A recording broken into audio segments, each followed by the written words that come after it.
పాకిస్తాన్ ఆంతరంగిక వ్యవహారాల్లో జోక్యం చేసుకోవడం భారత్కి ఎప్పుడు అలవాటు లేదు. భారత ఆంతరంగిక వ్యవహారాల్లో జోక్యం చేసుకోవడం పాకిస్తాన్కి అలవాటు. ఇక్కడ అరాచకాలు సృష్టించాలనేనో, ఈ దేశం మీద ఆధిపత్యం సాధించాలని, లేకపోతే ఈ దేశంలో ఎప్పటికప్పుడు అల్లకల్లోలంగా ఉందని చెప్పి ఇక్కడికి పెట్టుబడిదారులను రానియకుండా చేయడం, లేదా ప్రపంచ దృష్టిలో భారత్ ఎప్పుడూ కూడా సేఫ్ కాదని చూపించే ప్రయత్నం చేస్తూ ఉంటుంది పాకిస్తాన్. బట్ భారతదేశం అట్లాంటిది ఏం చేయదు.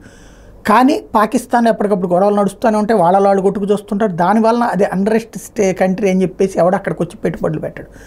ఇప్పుడు పాక్ ఆక్యుపైడ్ కాశ్మీర్ ప్రాంతంలో ఏదైతే జమ్మూ కాశ్మీర్లోని పాక్ ఆక్రమించుకుందో ఆ ప్లేస్లో పెద్ద ఎత్తున ఉద్యమాలు జరుగుతున్నాయి.